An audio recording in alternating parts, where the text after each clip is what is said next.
You know, we worked at, we're North County. Yeah, well, something. North, and then they go down and only after that because, you know, we were the only important people in it. And, that's right, you know, it's funny, you know, you start, you know, people in Campbell told me a teacher, but, you know, I was talking to our techies over here. In the 1950s, I ran an electronic company. Before that, I worked for an airline. You know, I mean, when you add all these things up, you think, well, God, you're wasting your life. You should have stayed on one course. But, you know, I wouldn't have missed anything. I wouldn't have missed 1 minute of any of those things.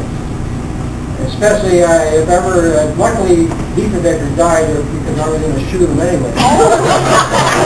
No, I know, and I'm telling you the truth. I was going to be a multi-millionaire. And with this electronic, we had this wonderful device we were going to sell the Navy, and our lawyer was the Minister of National Defense. How could you lose? He said, right after the election, we'll give you $1 million. And this guy, Dieterbecker, conservative.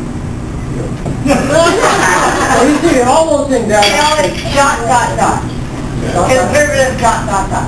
Okay, thank you very much.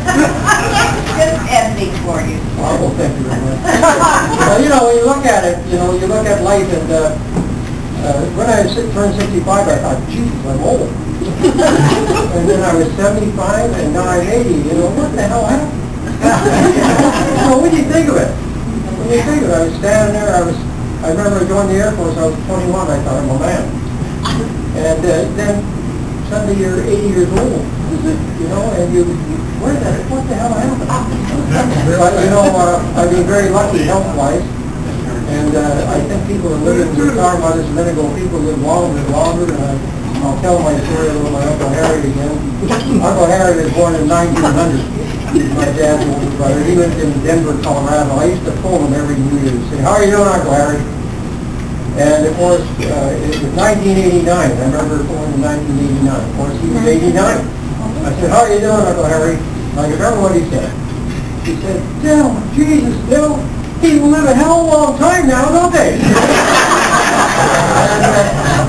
So he was surprised, and I guess you do get surprised. Once you pass that 80, they say you're surprised every year. But I feel very lucky, and I feel lucky to have so many friends here tonight. Thank you for coming.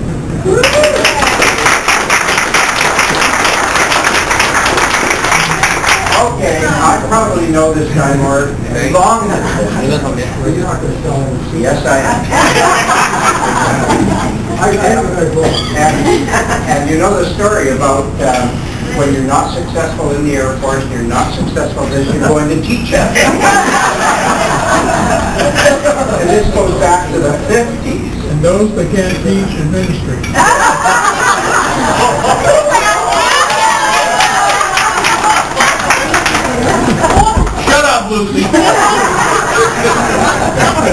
And I was at Allen Matthews School, which is now the police building, when Delbert was the relief teacher at Westside with a guy called Madriga, and you see his son on global television, so you can see how far it goes back. And a lady that was out at Valley View called Marion Schilling, and she died and the school became Marion Schilling.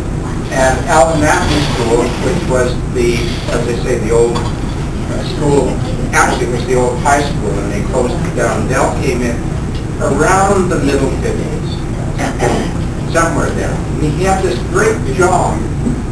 He would spend 2 hours out in West Side and 3 hours at Marion Schilling, just the afternoon, and then he was at Allen Matthews the rest of the time.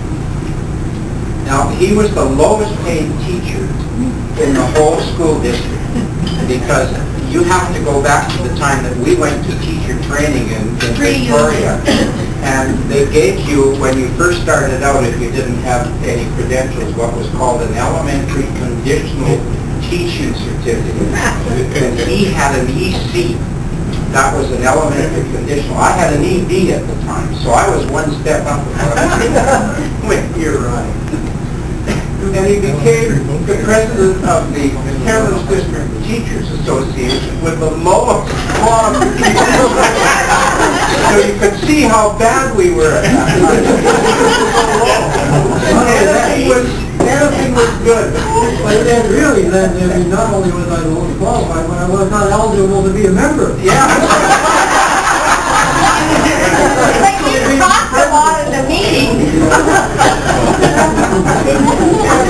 And these times were really priceless. We spent a lot of time at the Roadhouse.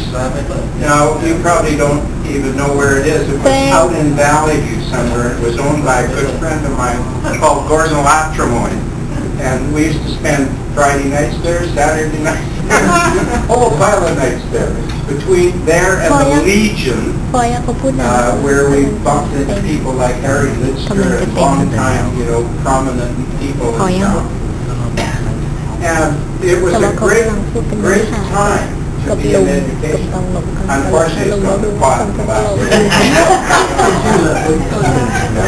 But I have to say, Del stuck with it, went through the whole thing, became a principal, and the smartest move he ever made was going on exchange to Thailand, where he met a young lady that he brought back here. We wouldn't be here tonight.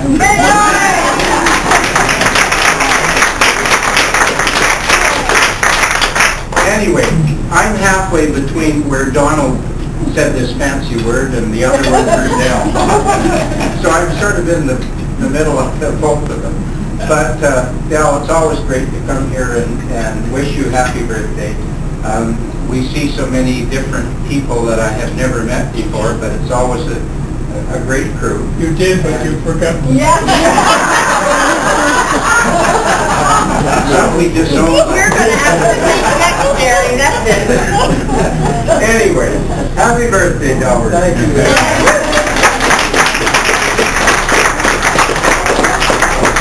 I guess I'm the last of the troika. You like that word? Is